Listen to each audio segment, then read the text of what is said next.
હાલો દોસ્તો, જો આજે આપણે બનાવવાની છે ભેળ. તો ભેળ માટે જો બધી જ વસ્તુ તૈયાર કરી નાખી છે. તો હવે આપણે બનાવશું ભેળ. જો એમાં નાખવાનું છે લીંબુ, ટમેટા, કોથમરી, લીલા મરચાં અને આ કાંદા. બધી જ વસ્તુ નાખવાની છે આપણે. એમાં જો સેવ મમરા છે, સેવ છે, પછી આ સવાણું છે, તીખી દાળ, મમરા, બધી જ વસ્તુ લાવ્યા છે. તો આપણે આજે બનાવશું ભેળ.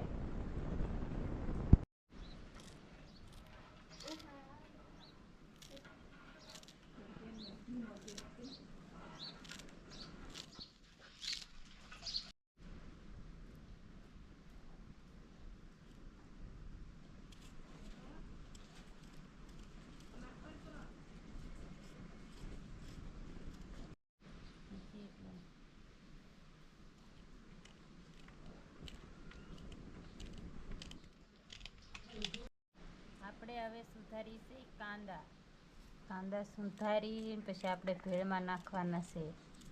લીલા મરચાં સુધારાઈ ગયા, ટમેટા સુધારાઈ ગયા.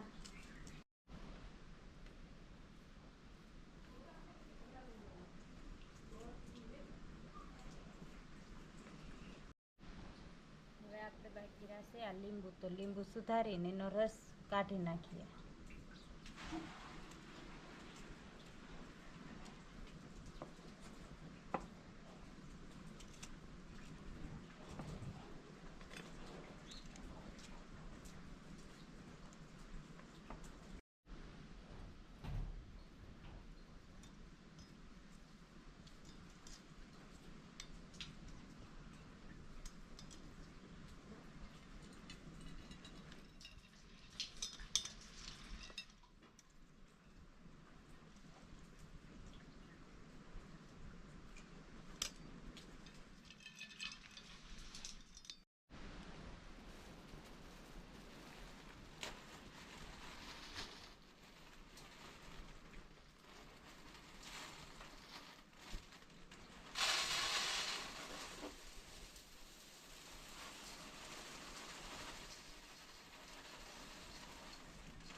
મમરા નાખ્યા છે, પછી સવાણું નાખી દીધું છે અને સેવ નાખી દીધી છે. તો હવે આપણે નાખશું આ સેવ મમરા. પેકેટમાં લાવ્યા છે એ સેવ મમરા. સેવ મમરા નાખી તો મસ્ત આપણે ભેળનો સ્વાદ બહુ મસ્ત આવે.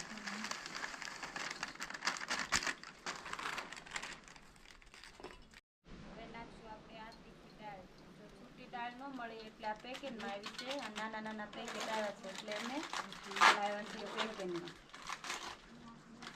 આ તીખી દાળ નાખીએ.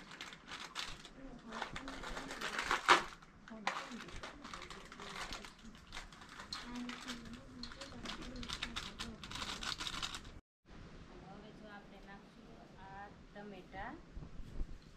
આપણે નાના નાના ટુકડા કરી નાખ્યા છે. તો એને આપણે આમાં નાખી દઈશું ટમેટા અને પછી નાખીએ આપણે કાંદા અને લીલા મરચાં. તો મેં એક જ નાખ્યું છે. નાના નાના બાળકોને ખાવાનું છે એટલે બહુ જ તીખા છે. હવે નાખશું આપણે ધાણા.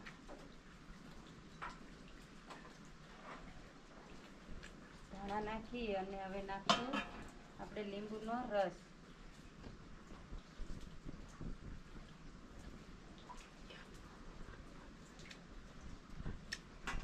આપણે થોડું નાખશું મીઠું.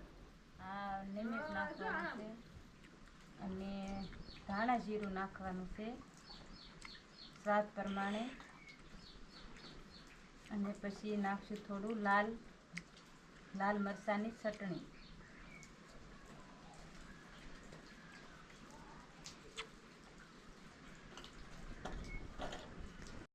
આ બની ગઈ છે આપણે ચટણી. જવો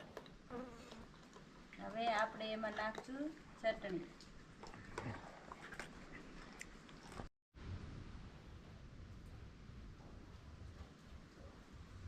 આપણે થોડી થોડી નાખીએ, પછી આપણે એને હલાવી નાખીએ.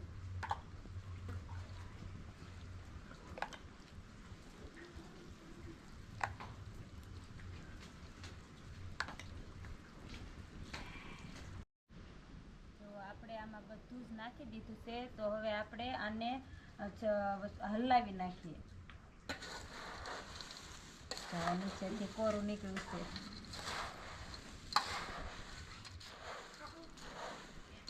હવે આમાં થોડી ઉમેરતા જઈએ.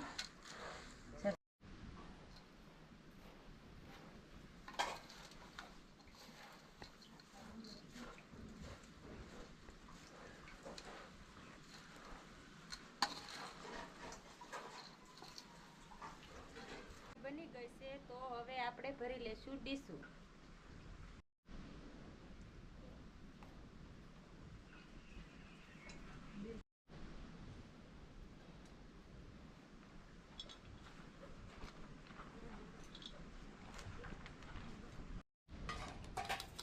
અમારે જો ઋત્વિકભાઈ નેહારિકાબેન બે જમવા બેસી ગયા છે નાસ્તો કરવા.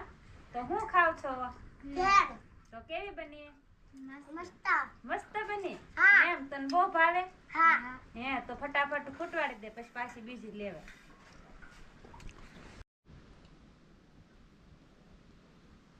નેહુબેન કાલે સૈયા પાર્વતી હતી, જાગરણ હતું. આજે તો મજા પડી છે ખાવાની. કા નેહુ?